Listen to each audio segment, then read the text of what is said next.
The scene that really stood out to me was the Death Star run, specifically once like Red Leader dies, like the leader of the X-Wing group, the music kicks in, and right until the Death Star blows up, like that's a perfect scene. Like the editing, VFX, the acting, like the tension. Yeah, you're literally edge of your seat. Hey gang, what do you get when you cross Darth Vader with an elephant? I don't know. Yeah, what? An elevator. Pretty bad, right? Really bad. I'm not on that level. But I kind of like it. Yeah, I do too. Jokes. Anyway, well, everyone, welcome to the very first episode of the Antimatter Movies podcast. I'm Jonathan. I'm Evan. And I'm David. So we're filmmakers here, and we are talking about the movies that we love and that inspire us to get into this crazy business. You definitely have to love it. Oh, for sure. It's long hours, 12-hour days are usually pretty standard. Well, and it's like sprinting a marathon every day, pretty much. I agree. I'll say that people often come here to Hollywood. They think they're going to be big filmmakers or get into the industry within a year or two. No, it's a lot of years. It's a lot of dedication. It's a lot of grueling work. But I wouldn't change it for anything else, to be honest. Yeah, I wouldn't either. A little bit of a backstory here, an origin story, if you may. I just turned 40, and I kind of did a retrospective. I drank a little bit, to be honest, and watched movies that I loved, trying to remember like what got me here in the first place. And this is sort of like the spark that's behind this podcast. So, yeah, if you end up liking what we do here, enjoy listening to us speak, talk, mishmash about movies, everything like that, please email us at antimattermovies@gmail.com. Leave comments, leave a positive review. Every little bit helps. So what are we going to talk about today? Well, you probably guessed from the initial pun. We're going to talk about Star Wars. Episode 4, A New Hope, or when it was first released in theaters, just Star Wars, or even going back to the original name of it, The Star Wars, you might say. Yes. So yeah, that's crack open our drinks. Okay. Anybody want to talk at all about what they're having? Or are we going to skip it till the next time? No, we're going to talk about it now. So I like beer. I'm not going to drink alcoholic beer because I already kind of slur my words, I think. So no one wants that even more. So I am drinking, it's an Athletic Brewing, their hazy IPA. It almost tastes like the real thing. Oh, that's unplanned. This is a hazy IPA as well. Perfect. Nice. And I'm going to have the boring LaCroix, but it's really delicious. Hey, great. That's Cheers. why this is here. Cheers to the first episode, everyone. Is a hazy from Trustworthy, so... all the calories, none of the buzz. None of the fun. None of the fun. That's what I say to him, too. All right, so Star Wars. Like I said before, Love LaCroix. When it first came in theaters, it was just Star Wars, and Lucas, I think, changed it for a re-release pretty soon after that. Was such a huge success. So he's been the special editions are really nothing new. He's been changing this movie over and over again. Yeah, actually, wasn't there maybe even some other name to Star Wars before that? I know there was maybe. The original, like I said, script was called The Star Wars. But in development, I don't know. I'm sure there were. Yeah, because I think that I remember you telling me something about that Star Wars was supposed to be based on something else before, right? Originally, I think he wanted to do Buck Rogers, or Flash Gordon or something like that, and he couldn't get the rights. And that's kind of what I was referring to because it really changed quite a lot once they couldn't get the rights, and then became Star Wars. I wondered, just thinking out loud here, whether because didn't in the Buck, what was the other? Buck Rogers. Didn't one of those guys wear a vest like Han wears almost? Oh, 100%. Yeah, absolutely. I mean, there's definitely some lifts. There's definitely a lot of influence from Buck Rogers, but... Yeah, but really fast, do you all remember the first time you saw it? Because I do. My dad had me watch all 3 of the movies in a single weekend over summer break when I was 8 or 9. And it was really Return of the Jedi that really got me into filmmaking, but we'll discuss that the next one. But I remember thinking, this is really freaking weird. It really is actually a very strange movie when you really look at the beginning of it and the world building they had to do to get it set up. So, I mean, for me personally, I don't really remember watching A New Hope as a kid. Right. I don't think it was the first one that I saw, but the first one that I saw definitely was the Ewok movie. Oh, God, with So I need a real drink now. I was a kid. I was maybe 3 or 4 years old or something. So for me, this was great. I loved come on, walking little teddy bears. It's awesome. There's so many. I love Star Wars in general, the world. But oh my God, so many creature fails in my opinion, my humble opinion. We started off really strong here, and I think the podcast is over now. Good job, David. I'm kidding. As you guys can tell, somebody any way you can get into Star Wars is King great. Star Wars. But anyways, one thing that I do want to mention. Okay, I might not remember exactly seeing A New Hope for the first time, but the first thing that I do think that really, really inspired me to really become a fan of the Star Wars franchise was the music, because my parents used to play the John Williams score over and over again.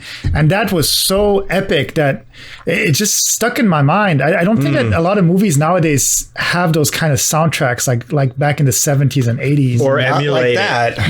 You know, you bring up a great point, because and I'm thinking of it, how affected I was by the music, more so than any movie that I had probably experienced. I'm just thinking, I didn't think about this before even this podcast, that's probably one of the first scores that I recognized and that meant something, and so emotional too. How could you not?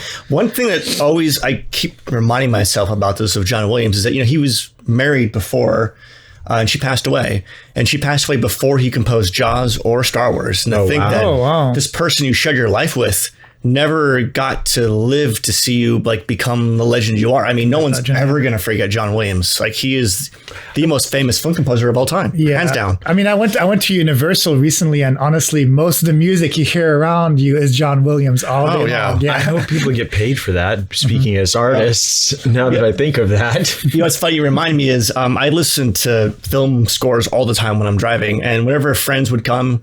I'd be driving them, and they put on my music. They're like, I always feel like I'm in a theme park attraction riding with you, Jonathan, because it's always John Williams or Hans Zimmer or something like that and everything. But Evan, your turn. When did you first see it?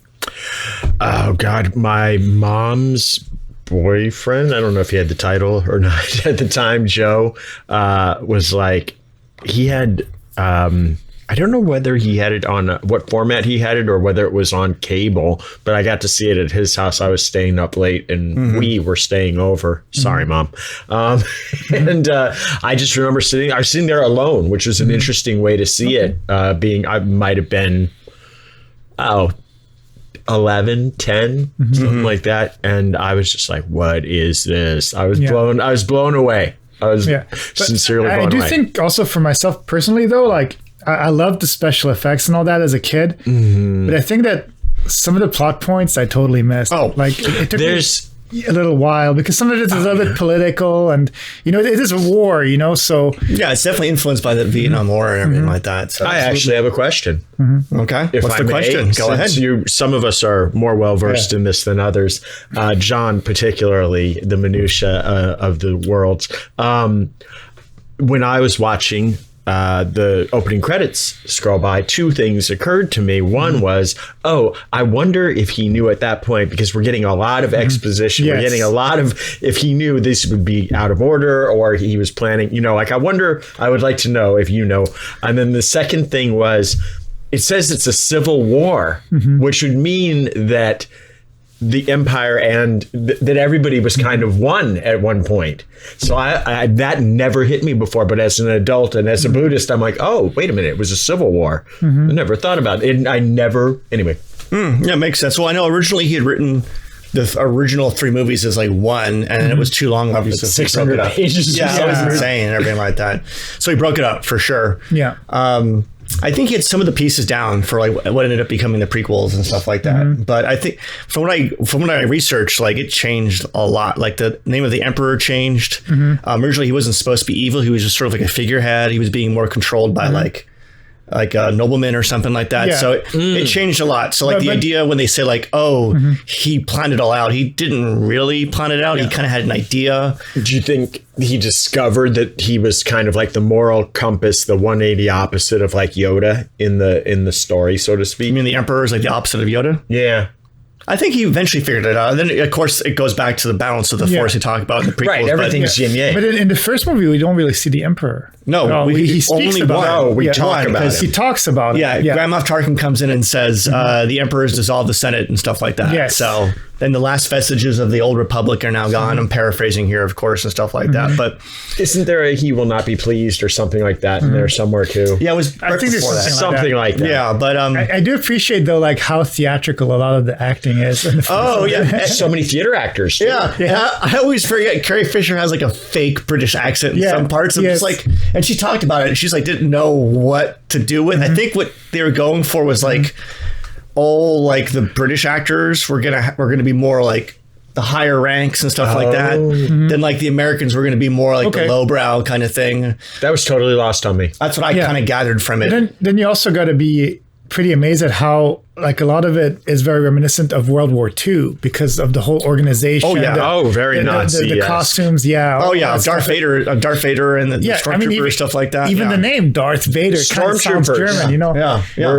Darth SS, Vader, yeah. you know, Vader, father. Yeah, it's Oh, Dutch for- Vader. Oh, Yeah. whoa. It's Dutch for yeah. Okay, Vader, just blew my yeah. mind. Yeah. Although at the time when they filmed this, I mean, Darth Vader wasn't Luke's father. It was still up So- in the air kind of thing. They Yeah, were still like, But maybe he was like the father of all the So they live in Yeah. troops, or I don't know, something like So that. our But that's kind of cool. It's German kinda cool. friends live in Vaderland, if we Dutch, would. the Dutch. It's Oh, Dutch. Vader. Oh, Vadir. Oh, okay, I believe okay. is how it's said. Yeah. Oh well. Yeah. But when I rewatched it, I'd forgotten how it does look a little cheap. I'll be honest.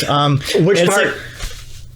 mostly which all of thing it. Like, stuck you out the could most? Tell, mostly the George. You could tell these are props they grabbed and made somewhere or something like that. But Yeah.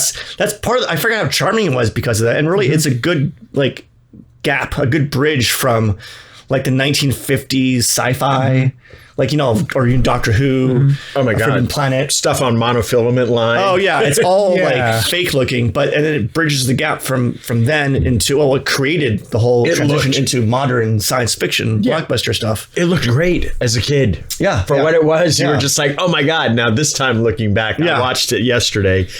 And I was actually pretty happy that I wasn't displeased. So, Yeah. in the opening sequence, and you see the ship coming overhead, and you see, okay, I see that the lasers don't look great. Yeah. But the ship still looked pretty Yeah. dang good. But there is and the worlds. Go ahead. I was going to say there is a big leap in the visual effects between The first and the second, or the the Empire fourth Strikes and Back the, and then You Hope. yeah. Like it's pretty mind blowing. It's how much crass they Money. evolved. It's having more money. Well, and then also, if you think about it, as we kick the soccer ball around, as it were, all the people that were on it then had that under their belt and could take that, and then on the next one that they were filming, Yes. regardless of where it was in the chronology, put all that and expand upon everything technologically that they just did. Like I think, correct me if I'm wrong, I think it was one of the first to use VFX, matte paintings, and models, like to use several Everything things at the same once. time. To Revolutionized achieve it, everything, right? Like that, yeah. So the budget for the original was $11 million. Oh my God! Can you imagine what that would be Yeah. In today? today's day, It grossed $775 million, which is like Wow. way higher. And then Empire Strikes Back is Producer vibes here. That's like Yeah. wow, 770 million on 11. and the budget for Empire Strikes Back was 30.5, so it's 3 times Double. the budget. Okay. 3 times 10 to 3. Yes. You never finished grade school, did you? Ed? I went to public school, my friend. That's my joke. So did I. But how did I turn out so so smart? now that we were kind of speaking about the effects, that kind of brings the question: what's better, practical effects or VFX? We have interesting views on this. I would say practical enhanced by VFX is Yes. probably the The one. preference is always to do. We've always, Jonathan and I have always wanted to, and I'm sure you're probably very similar. I definitely agree, but also like I want to talk more about those VFX because of the 2004 DVD, and then again they remastered in 2011, and they retouched the VFX multiple times and even tried to better whatever was in the 2004 edition. Yeah. It's like, don't Just I'm a purist. Yeah. Well, spoiler, I watched the despecialized edition of that. So did That's Evan as what well. he sent me. You watched the Yeah, I watched a clip on YouTube that had the despecialized shots vs the new VFX, and it was showing the differences between 2004 2011, and then they even had the original scene of Jabba the Hutt that was not even in the original. Yes, that's where you're taking too much liberty in my Yeah, because it was a guy they filmed originally. They cut it, and then thank God they cut it, because then we had the real Jabba the Hutt in Return of the Jedi, which looked awesome. But it's kind of, they kind of needed to have that Jabba the Hutt in the first. In the New Hope, because then in Return of the Jedi, he is such an important part that I don't think if they didn't introduce him, maybe people might have been confused. I mean, I guess in those days they hadn't introduced him. Oh, I just looked up, guys. Sorry, it wasn't Buck Rogers you wanted to do. It was Flash Gordon, actually. Okay, Flash makes Gordon. more sense. Okay, yeah, that's who. Ironically, that's who I was, or not ironically, but oddly, that's who I was thinking of visually. Yeah. And actually, that's a whole other thing that we'll have to talk about off air. There's a really interesting backstory to the whole Flash Gordon thing. What do you guys think about the acting in it? Oh, how do you say passable? It's high school level. Well, like Alec Guinness, though. I mean, Alec Guinness. Look, they had some great. Hey, James Earl Jones. Yeah, but I mean, that was like a voice. It's like asking somebody like how good the ice cream tasted when you were a kid. Like how good does a memory taste? Well, the thing is, did he come on right from the beginning, or did they edit the film and they're like, I don't really like the voice? The plan was, I think, the plan was to originally redub him, because if you listen, they do have scenes online where you can listen to David Prowse's performance, and it's like the guy who actually was physically Darth Vader. No, it would have been terrible. It doesn't work. Can I for a moment, can I take us on like a total? Go ahead. Yeah, go ahead. Yeah. That means me saying, can I take us off-roading for a second? Wouldn't it be a great SNL or otherwise sketch of like it's Darth Vader coming in, entering the scene and whatever, but instead of James Earl Jones's voice, it's his voice. Yeah. And it's like, that would be fun. I am not pleased with you. Like, it's a really horrid voice. Yeah. It didn't work. But honestly, I think all the acting was pretty solid for what it was. I mean, look at Alec Guinness. For what it was. Yeah. Absolutely. His performance, even like knowing what happens in the prequels, like when Alec Guinness says, it's like, I don't recall ever owning a droid. And the way he says it, and the look on his face when he first hears about the droids, like, there's something going on there, like a memory happening. He's got moments like and it's so surprising. I'll be honest. I feel that C-3PO did steal the show. Anthony Daniels. He's so funny. Yeah, it's great. He was almost. You follow him for quite the bit. He's really the POV for the beginning of the film. He's kind of, I wonder if have you read the screenplay? I haven't read it. Yeah, I read a long time ago. But really, I mean, there's... is he the audience for us? Is he the audience participator? Yeah, I feel like he might be. Because basically, there's a film called, Hidden Fortress, that Akira Kurosawa did, a samurai film. Mm-hmm. And they have two peasants in there that were sort of like the proto versions of like R2 and and they really are introduction to it. When you go through, like we spent a good 15, 20 minutes with them. Yeah. Correct me if I'm wrong, I think the first dialogue spoken is C-3PO, right? Yeah. Yeah. Yeah, and even R2D2 is so cute. He's still doing something. Yeah, 100% for sure. He has so much personality. It's like, come on, play the recording. Play the whole of the recording. He's like, no, it's not for him. Yeah. But it's kind of cool. I don't know, the way that they did it. And they established that there's different... He establishes... I don't know if he really, really planned it, but it's great from a filmmaking point of view. He establishes that he gets you immediately used to the fact, like, here's R2, this is the way he speaks. So that when Chewbacca comes in, we're like, oh, okay, this is the way this guy speaks, and this is the way... And it acclimates you. Yeah. And when I was watching it, as F. What I really understood is like how important, once they land on Tatooine, the desert planet. Yes. And they're going through and like, it seems like nothing's really happening, but they're building the world. It's like you have two robots who are people, they are people basically you're empathizing with. Yeah. Dealing with the Jawas and seeing all the other droids and the Sandcrawler. And it's a slow build up to understand. And then once Luke and his uncle show up, it's like, okay, there's humans again. And then getting into the cantina where you find Harrison Ford and stuff like that. Without that whole thing, like you just get dropped in there. And I think a lot of movies these days don't do enough bit of a slow burn in building this world out, because we take Star Wars for granted, like, oh, we know this stuff, but without that initial 20 minutes or so in the beginning, you have nothing. They definitely have the 3-act structure. I was just going to ask. It's pretty amazing. And I love too that... Where are we at 10 pages? Sorry. At 10 pages? Yeah. Oh, I can't remember off the top of my head. I think they're still I'm curious. I think Luke. Where would we be? They're still 10 like minutes in. wandering through. So we're Luke past- doesn't show up until like 15 minutes, give or take. Yeah, I don't it's remember a pretty exactly. long time. So shows up. we're over the firefight in the corridor in the hallway. Yeah. Huh. Anyway, sorry. Yeah, I'm sorry. I wouldn't know exactly, but I do feel like it is really fun, and also the fact too that you get to see in those different acts, you get to see Tatooine, you get to see the inside of the Death Star, and then you get to see the outside of the Death Star too, which is kind of rare. I don't know, and there is definitely also a big crescendo too, like within from one to the other. Oh yeah. Well, I mean, when I watched, I think the scene that really stood out to me was the Death Star run, specifically once like Red Leader dies, like the leader of the X-Wing group, the music kicks in, and right until the Death Star blows up, like that's a perfect scene. Like the editing, VFX, the acting, like the tension. Yeah, You're literally edge of your seat. Yeah, I know what happens in it, but I'm rewatching it. Like it's probably been almost 10 years since I really saw it because I was so disgusted by like the Blu-ray releases and special edition. But I watched it, I'm like, I forgot how good it was. but I'll say something too. Like, there's something kind of strange too about the fact that there is a sort of point that they have to hit to destroy the whole Death Star in one go. And that's kind of strange, I think. Like, is it kind of saying that they're supposed to be kind of dumb? But at the same time, now they It means the guy that designed it really. No, but my point is that nowadays they kind of make fun of the stormtroopers because they always miss. But I think in the beginning of this film, in The New Hope, they're not missing as much. They're actually hitting. The stormtroopers So are you're hitting. positing that stormtroopers were better shots and X-wing fighters were better. Yeah, I mean they do.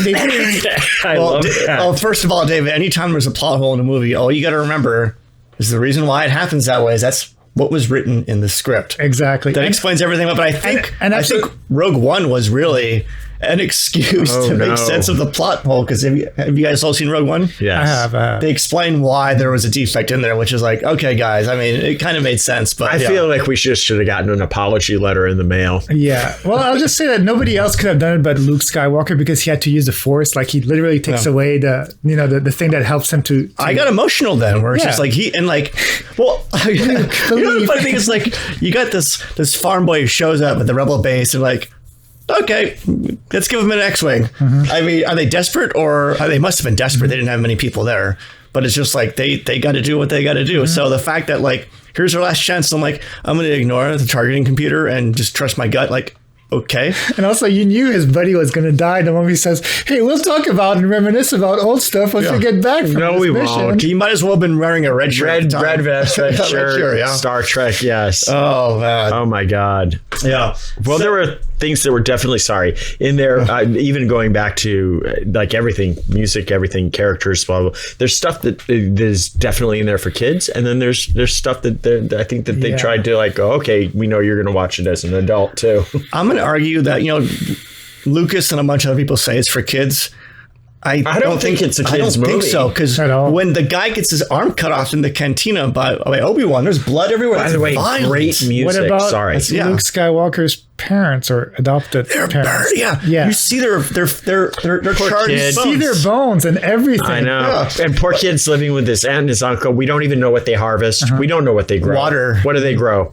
It's water, moisture farmers, Is that what they really are? Yeah, water. I literally, Desert world, my hand to God, I literally never knew that. which is sort of a homage or a ripoff, depending on your perspective, to Dune, which takes place on a desert planet. So. Or it's just like where we're going to be in like 5 years. Probably, yeah. Well, even I heard this a long time ago. I tried to confirm it for this podcast, but I couldn't find it. But they tried to make Dune back in like the late 60s or early 70s. Before Star Wars, obviously. Yeah, and they built a lot of the sets, but they didn't go anywhere. I think they reused some of those sets and props for Tatooine. Told me that's on another podcast about other. So apparently that's not that uncommon for No, it's not. them to use different 100% sets no, for it's not. different Yeah. movies. Of course, I mean, I should know you need this. it. Yeah. Having family Well, in even business like- and Close Encounters and Jaws and all Yeah. that. I think they reuse a shot of TIE fighters blowing up twice. In the really? movie. In their own movie. In their own movie, yeah. They borrowed it. We'll just do that one A again. Star Trek movie took a shot from a previous one of a ship blowing up and reused it. So like, they do it all the time. Actually. Oh yeah, It's- There's a stand-up that. Oh, go ahead. The theatrical release of Blade Runner, which had this horrible voiceover, at the end you see like it's a helicopter shot of like forest stuff like that. They took it from The Shining. They asked Stanley Kubrick, "Do you have No any extra crap. footage we can grab?" Like, okay, sure. Wow. Yeah, ridiculous, right? Absolutely They ridiculous. just color corrected it differently or something. I think so a little bit to make it a little bit different. But you look at it, you can tell like, oh yeah, that's definitely. Of course, no one should watch the theatrical version of Blade Runner. It's absolutely terrible. One thing that kind of made me giggle, like when we were talking about like reusing footage and editing and all that, is actually the editing of Star Wars, where they use all of these cross dissolves in between scenes. I always forget about it. It's more. It's not as obvious. You know what? Until you just said that, I just always forgave that. Yeah, in modern Star Wars, it's not as obvious, but this one is super. No, there's duper like obvious. I mean, there's side wipes, there's X dissolves, there's. Did you guys watch the last episode of The Mandalorian like season 3? Really bad soap. No, I didn't. No, I They just shot at the end. I won't spoil it, but at the end, they just literally do like a pinhole, like they Oh God! dissolve No. into a vignette, like a vignette somewhere, just highlighting two of the characters. Like I'm someone passing out. Yeah, it's like Oh, not no. passing out. No, it's just focusing on like, okay, it's definitely old school, like Lucas Star Wars. Well, I can picture like some editor being like, let's make it look futuristic. We'll do all these like cool swipes that people aren't used to. It's gonna be so much fun. Yeah, but going back to the aunt and uncle being dead, when Luke finds his home basically set afire, that is almost taken pretty close to the shot from The Searchers when John Wayne finds his brother and his family killed by Native Americans. Like the way it's framed and shot, same. I have thing. to take your word for Same that. thing, but yeah. I'm trusting your notes. Well, I've watched a lot of these movies, so I remember watching that. I haven't a while seen ago. The Searchers. There's actually classics that I haven't seen, but I mean, It's Star good, it's a good Wars. movie, yeah. The A New last Hope. shot's also very famous too of The Searchers. It's one of the There's most so famous much shots. borrowed too. Yeah. I mean, even Star Wars. Yeah, but I mean, the look of Star Wars is just crazy. I mean, I don't think anyone ever has seen anything like it before. Well, I think he mixed a lot of pop culture and different cultures within it. I mean, the Jedis feel almost Japanese with their swords. Oh, samurai for swords, sure. And even Seven the ways that they're dressed would, Space wizards. yeah, exactly. Well, do you guys know who Ralph McQuarrie was? Wait. Who do I? He's I'll just say it now. Is he the artist? He's the artist. He's That's the what I concept thought. artist. Okay. Yeah, can you imagine reading the Star Wars script and be like, Oh, I'll just make a Land I don't Cruiser. understand this at all. And then this guy comes in there and creates the world basically. It's He creates an amazing book. all his artwork and stuff like that. Yeah, but some of it is actually genius in its simplicity. Like kind of when Luke looks at the sunset, and then it's Famous shot, it's With the two suns. Yeah. And it's so simple. And I think I remember you telling me that this was done with the lenses, right? There's like a reflection or something like that they did. I forget how it was done, but it was not like matte painting or anything like that because it looks real. So it's the same sun reflected. I believe so, and yeah. skewed or something. yeah, I mean, I don't even know how they It's a did some of these beautiful shots. shot. It's crazy in how my they did memory. it. But yeah, I mean, Darth Vader wasn't supposed to be in the suit the whole time originally. Oh, really? But one of the original drafts of the script was it called for Darth Vader to like enter into that ship at the beginning, not through like a bridge or a corridor from his ship, from the Star Destroyer. He was going to enter in like from space, basically. He was going to wear a spacesuit. And so when he designed that suit, it looked so cool. They're like, okay, he's going to keep it on. And then they came up with the breathing thing. Yeah. Then the sound designer, Ben Burt, I'll look him up in a second. It was a scuba dive, him breathing into scuba diver mask and stuff like that. interesting. And can you imagine like if Darth Vader taking his helmet off? It'd been like, it's crazy. Such a, I mean, talk about lucking out too, because that's such a cool.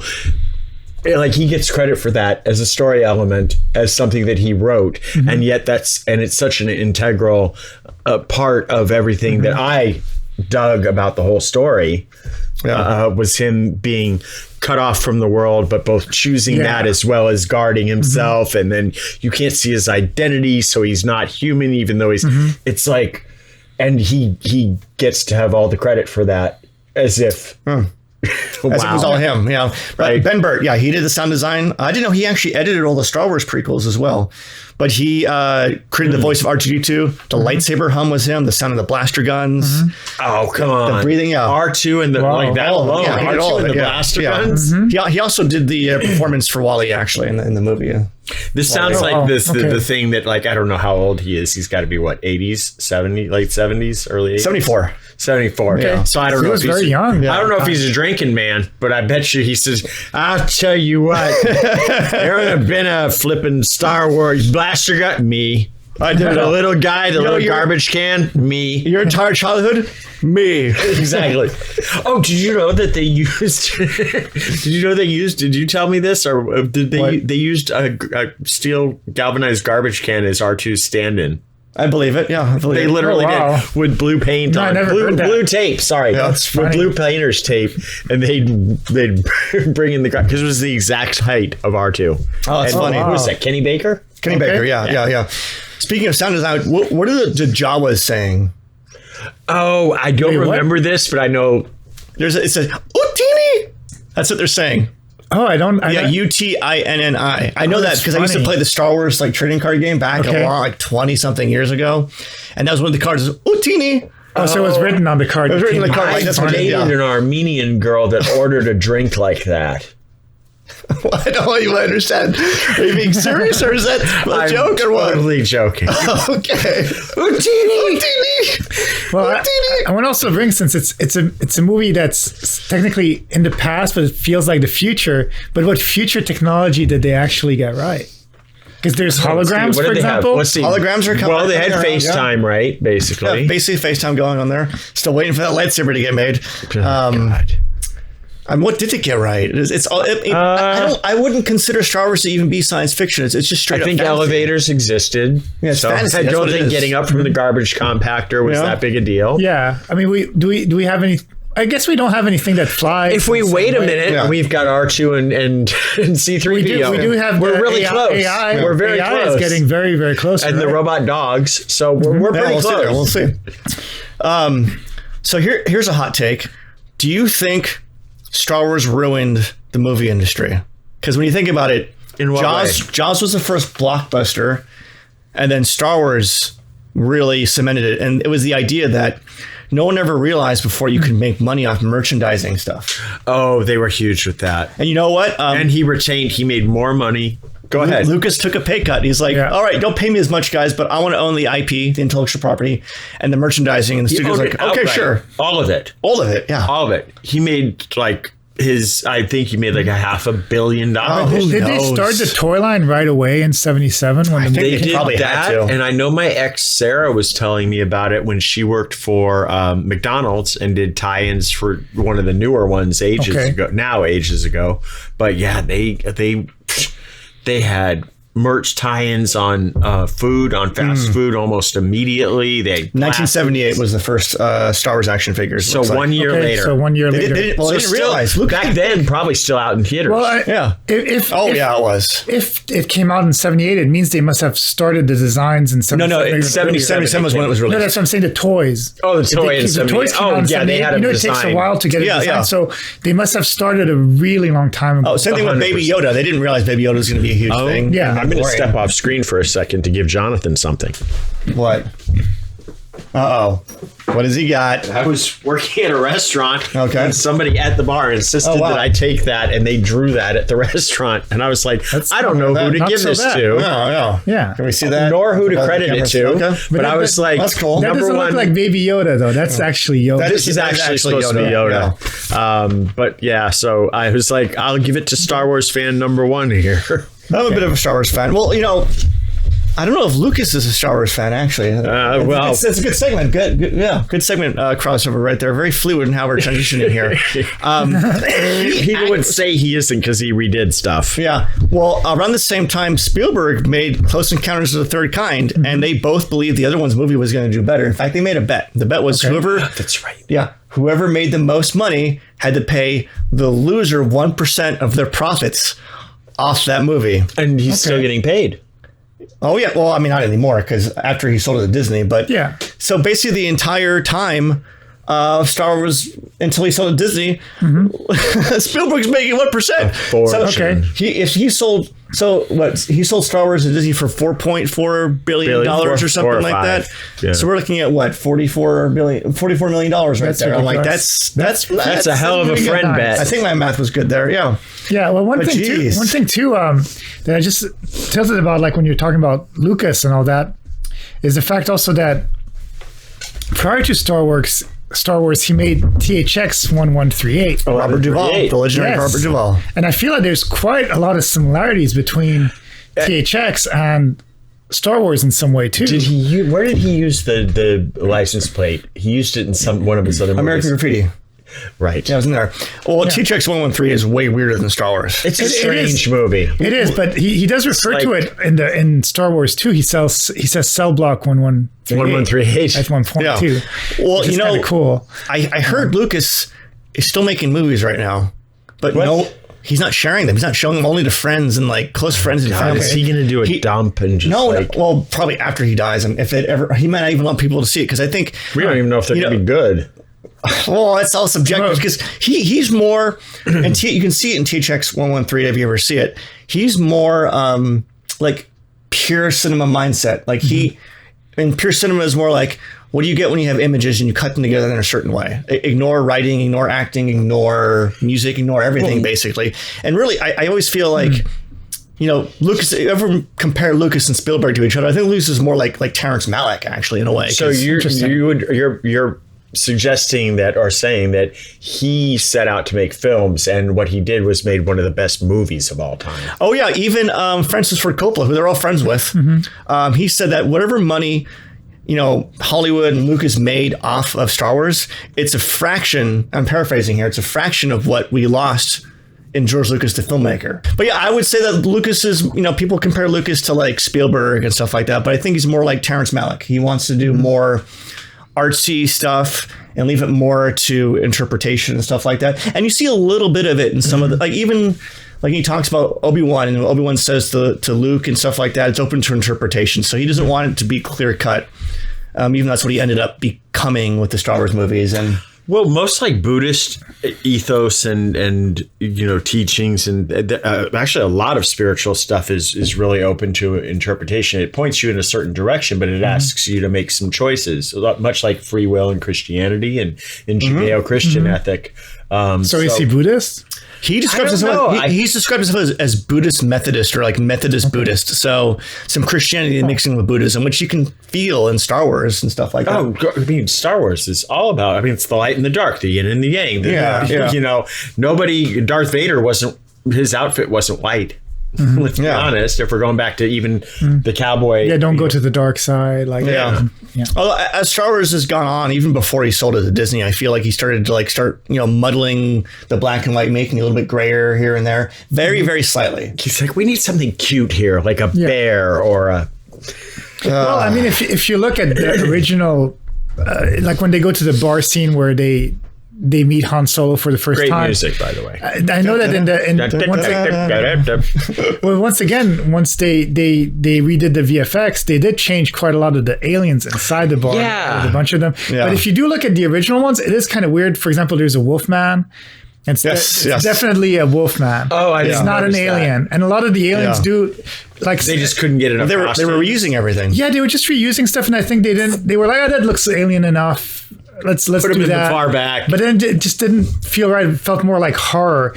And I think just with time, he just realized that was maybe like a mistake, and let's make it that more. I would get behind. That sounds like a mistake. They should have put Freddy Krueger in it. Yeah, if you got a vampire, a zombie, and a what? I couldn't get confirmation on this, but apparently, supposedly Mark Hamill and Robert Englund, who played Freddy Krueger, were roommates. Wow. And interesting. He saw the auditions for Star Wars and he suggested to Mark Hamill, hey, you should go audition for this. And, that's how it happened. But, Mark Hamill, he's a super nerd. Like, I listened to interviews. Oh, big time. Yeah, like, he said he would go to, like, the library and look up, like, sci-fi stuff and everything. Like, he was trying to, like, do internet surfing before... internet browsing anyway. Surfing is an old school term, but internet browsing before there was an internet, actually. Bulletin board systems. Yeah. Wow. He's super nerd. When you listen to him, like, he really cares about Star Wars. It's like, there's all these, like, YouTube videos, like, trying to say, look, Mark Hamill was warning us about The Last Jedi and stuff like that. But it's like, I don't want to get into the other movies. We're just focused on the first one. Why do you think Lucas took such a break in between making his first trilogy and then doing the second trilogy 20 years later? I think he was burned out. I mean, he complains a lot about he complains a lot about the Star Wars movies, and there's got to be a lot of misgivings, especially if you saw yourself as an auteur and you were embraced as a pop culture phenom. And there's a lot of stress there. Yeah, I mean, also just being as good as your first thing. Yeah, he didn't direct the other two movies. What if I make it and it comes out like art? And it fails. What if I make it and it comes out like a movie and it fails? Like, I mean, he had so many different ways he could have been disappointed in disappointed people. Yeah. I get it. But I feel like Star Wars is such a big brand that you would want to give it out to other people, and right, you'd want to share it. Well, especially because I don't know, because we don't have the ability to go back in time and talk about that until maybe the next podcast. Yeah. But I was gonna say, like, just the idea of the futurism. I don't know. I don't even know where I was going to go with that. Futurism, what is used future kind of stuff? It isn't really. Well, I noticed this. It's like you have like the Empire, the Star Destroyers, Death Star. It's like super futuristic. It's how we imagine the future is going to look like, clean and crisp. And you have like Tatooine, you have Rebels. It's dirty. It's rough. It's everything. And I know the used futurism was a huge influence on people. Even like Ridley Scott said that like that's how he designed Blade Runner, was basically using Star Wars as sort of like the blueprint for how it's supposed to feel. It's supposed to feel more lived in. Yeah. But Blade Runner succeeded in making it feel more realistic, if you will, to me. Do you feel? I don't know. It did, yeah. But again, I mean, you can feel like the propage, if that's a word. To me, a lot of the stuff feels like homemade and stuff. Yes, that's the idea, I which like that. works actually. For Millennium Falcon, Millennium Falcon, exactly. Yeah, it's like things to the run down. fastest ship in the universe. Yeah, and that's what did it so well. But I think Blade Runner is probably more successful, as you're talking about, because it is in our world, in theory, in the future and stuff like that. So that could be it. It looks. They both look timeless in different ways to me. Not that we'll talk about Blade Runner in another segment. Why do you think they can't recreate the same kind of vibe with the new Star Wars as there was with the old ones? Because it's kind of cool. Like there's these certain scenes, like you said, it builds up the story, and then there's some adventure. But I never feel that same kind of thing in the new ones. They're fighting memories. I would argue that the new ones have too much money. That Star Wars had nothing, so they had to really pull it together. But it's weird. Like I looked that up. Like the crew didn't believe in it. Most of the Alec Guinness didn't believe in it. Most of the actors were like, "What is this?" No one thought it was going to go anywhere. It was like a joke. Like, what are you working on? A space movie. Yeah, I mean, you're filming something in space. It's kind of crazy. They're getting shots that have to be done on screen. Yeah, right. And the crew didn't see any of the models or the matte paintings or any of this. So they're like, what the flip am I doing? It must have been a big mess to edit it. Like just looking at this stuff, and somebody. Oh, have you guys heard about the stories of like the different cuts? No. So like the first screening was a disaster. They screened it for a bunch of directors like Spielberg, De Palma, Coppola. Okay. They still had David Prowse's voice in there. Okay. The opening crawl was like really long. And like Brian De Palma was like, let me help you trim that down. But apparently everyone was just like, this is not going to work. Everyone thought it was a complete disaster. And Lucas's wife actually edited it for him. Wow. And they went through a lot of different things. And I think, she added a lot of the humor in there. Like I know there was a story where there was a screening of it. And when Leia like gives Luke a kiss on the cheek before they swing across the chasm in the Death Star, people laughed at it. And people thought that Lucas thought people were laughing at him, and then she's like, no, you got to keep it in there because this is a great moment. People love it. It has heart. Yeah, human and stuff like that. So I thought it was kind of cheesy. I thought, for good luck. Yeah. It's kind of silly. But they're still playing into the cheesiness of like those old school like 50s serials or the 30s and 40s serials. It makes you feel like less strong as a woman somehow. And I'm just thinking of this right now. I think one of the most attractive things as a character about Han Solo was his humor, his like kind of wry. Oh yeah. Right. Like even more so, like you could find a hero, you can find a reluctant hero in a story, of course. And he was that, but he was funny. Well, I feel like when I watched it this last time, like everything's kind of serious, but it's kind of funny with the droids and stuff like that. And you're watching it. Yeah, you're watching it like, what is like, am I supposed to take this seriously? What's up with this? Han Solo shows up. He's kind of making fun of it in a way. He's kind of a D word. Yeah. So it's like, I think once he shows up, you're like, oh, it's okay to like this because this guy is sort of not taking it seriously where everyone else is. Even like the droids are funny, but they're still taking it seriously because they're in this world. Like Han Solo is like someone from like our era, like contemporary 70s, whatever. Right. He's thrown in there. Like Harrison Ford was in like American Graffiti and stuff like that. He became like the movie star of. He was already that guy. Yeah. So it's like, it was perfect. I mean, and it's funny. Lucas didn't even want to cast him in it. It's crazy. Wow. Yeah, because Lucas didn't like reusing actors. Can you imagine it was somebody else? Like I think Burt Reynolds. It would not have I worked. can't imagine. No. I, honest to God, I cannot imagine anybody else. I mean, maybe some unknown that we haven't. Yeah, but I can't. I mean, And, maybe in an alternate universe, who knows? We would have accepted it because he might have done a maybe good job, if we didn't but know. we're just used to it. Richard Dreyfuss or something like that. Oh my God. But I know. So Harrison Ford was friends with Lucas already, and then he helps with the auditions. So he's reading for Han during the auditions and everything like that, and he just did everything he could to make Lucas realize, hey, it's me or no one else. Yeah. And that might be the most important role in the whole movie, really, because it helps create a sense of like, who am I supposed to be rooting for in this? Who am I supposed to empathize with? And, Well, and he's the guy that calls BS too. Yeah.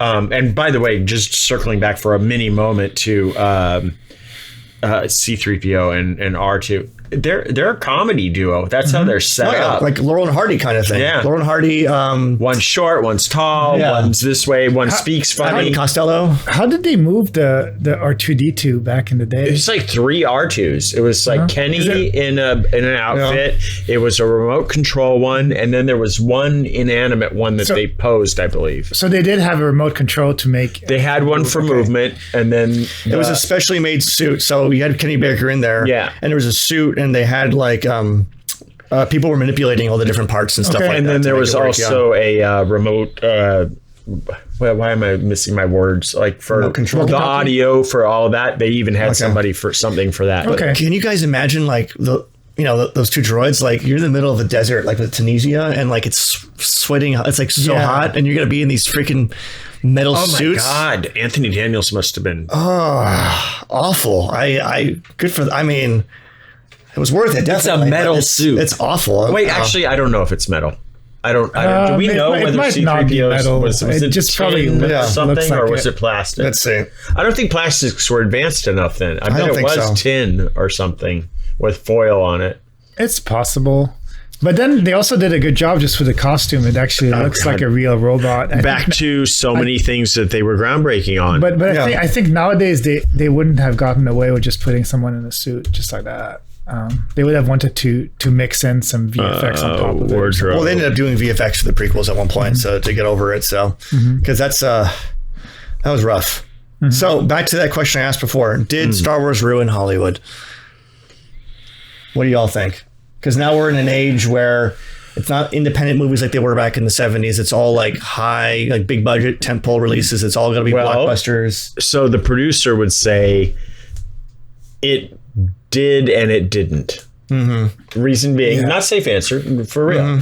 It did because it showed Hollywood that you could make a movie for $10 million and make 700% on that. Okay. So they were realizing these numbers that they had never, I hazard a guess, what else had grossed $700 million at that point? Jaws was the highest grossing film for a bit. Was it out already, Jaws? Jaws came out before, yeah. Because I know that in the history of movies, they do say that Jaws is the first blockbuster. Yeah. But then Star Wars like followed it up, and it's like, okay, here we go. But it's the same people. It's the same group of friends. Yeah. So it's like Apple didn't have this first smartphone, but they made it popular kind of thing. They showed it. And in history, they will be remembered as the one. But then I would say that maybe Jaws is what ruined first. But I'm saying, like, Jaws started it, but then Star Wars said Jaws wasn't a mistake. It wasn't a one-time thing. It happened again, and now we're going to do it again and again. I mean, even like, I think, Godfather Part 2 and Empire Strikes Back, everyone's like, why are you making sequels? No one's going to, they've already seen the story. Even the concept of a sequel back then was kind of Can you imagine foreign. that? A Hollywood executive going, no, we don't want a sequel. We don't want a franchise. You're going to make another one of these? Yeah. That's so confusing. People just didn't realize back in the day that people would get attached to certain characters. What do you mean in the films. story's not done? Yeah. And you have us growing up with this stuff where it's like we feel like Part of our childhood. Yeah, our childhood. I mean, my childhood basically was Star Wars, actually. So like, you just grow up with it, and you're just obsessed with it, and it never leaves you. Even if you get like fed up with some of the movies, or you grow out of it, you don't really ever grow out of Star Wars. Once you love it, you're always gonna love it forever. I had problems viewing it as an adult still. No, Like sorry, I have access to it. I'm able to view it. I just meant there was still the kid in me. I lost myself in it again. At moments like, wait a minute, you're supposed to be paying attention to this. You're going to talk about this in 2 days, you know? But I got lost in it like popcorn. I literally had popcorn. Yeah, and that's what this is all about. We're remembering what got us into this, how it inspired people. Like James Cameron, I mean, when he was a freaking truck driver when he saw it in theaters and like came out like, okay, I got to make this. I'm His story is crazy. Yeah, it makes people dream because movies is the closest. It's the closest thing we're ever going to get to seeing the dream become a reality. So it didn't ruin Hollywood. It brought it closer to everybody to realize that like these are your dreams. I would say so. I mean, my hope with the movies I make is that it inspires people one day to get into it as well, and everything. You never know who you might be influencing. So, despite whatever, I don't know how Lucas really feels about Star Wars anymore because it seems like a mixed bag to him. He's probably bitter and mixed. But I mean, he changed everything. He influenced generations. Yeah, I mean. Like, I'll say this a lot about these movies we're going to be talking in this podcast. It's like a lot of these things, like it feels like it had to happen.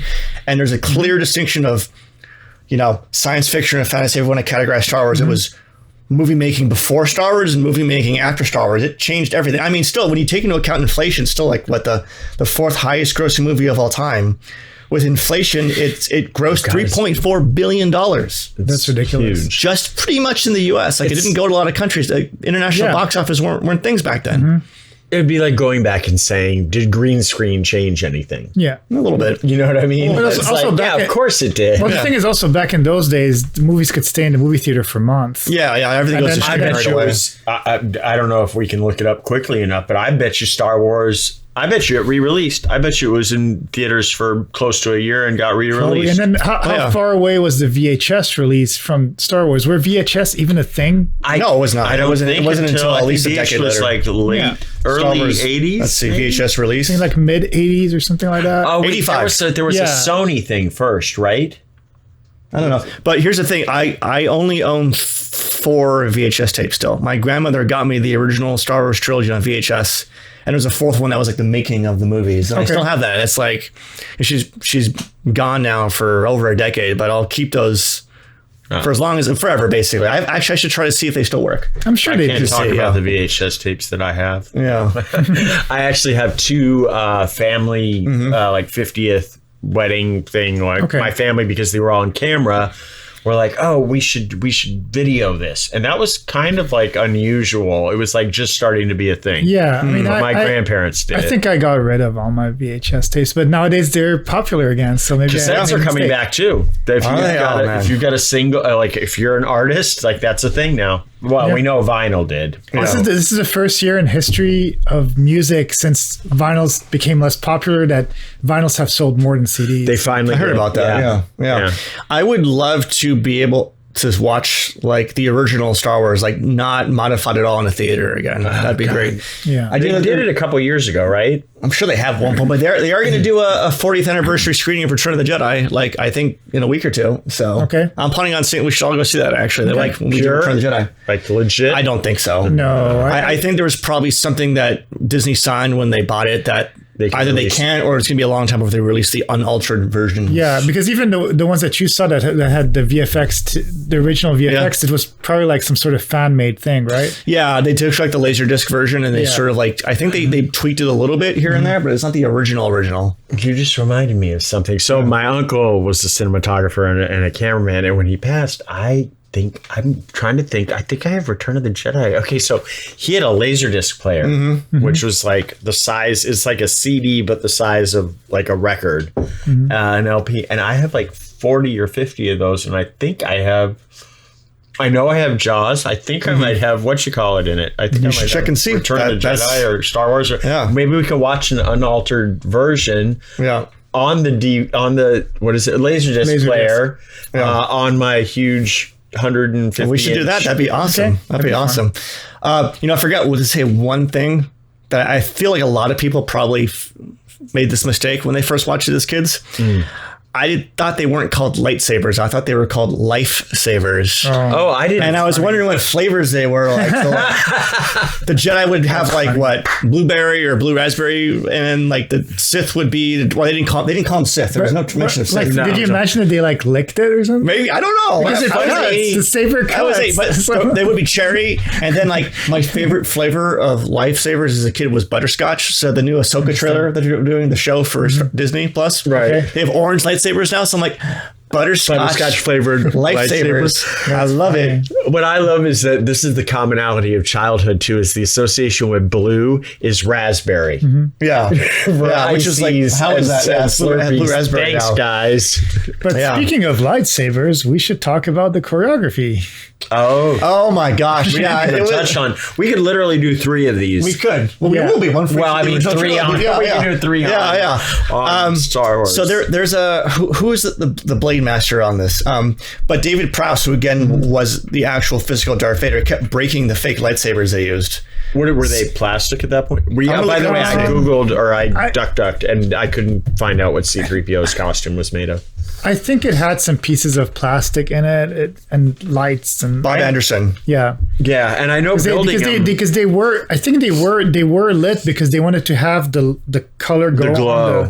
On the actors, and back in those days they didn't have. I know it's a thing. Like you can get them for like 127, 128 bucks. Well, the thing I like the most about the Star Wars sequel ones that Disney made is that the lightsabers actually like light. The one that they light the actual actors. So yeah, that's what I was saying. That's what okay. Yeah.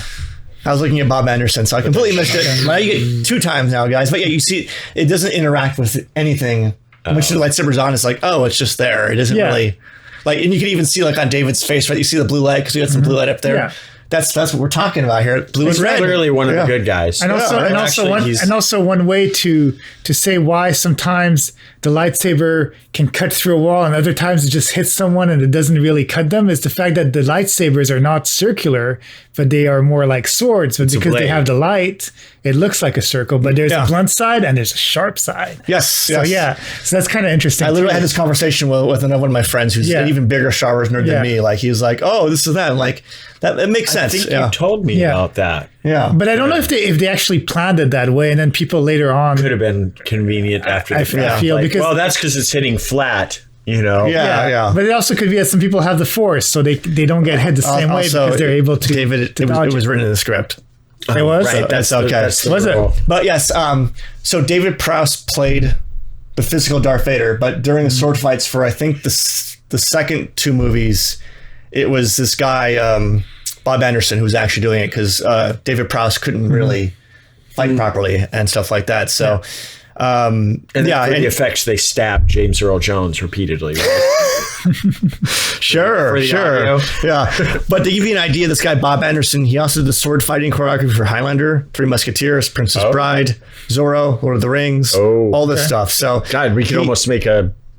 God. We should actually, when we talk about Empire Strikes Back next time, we are going to go over him more because there's this amazing behind the scenes photo, which I don't want to spoil or anything like that. But speaking of that, well, is there anything else we should talk about? We're almost at the hour, I think. Now we're at. Oh, yeah, we're getting close there.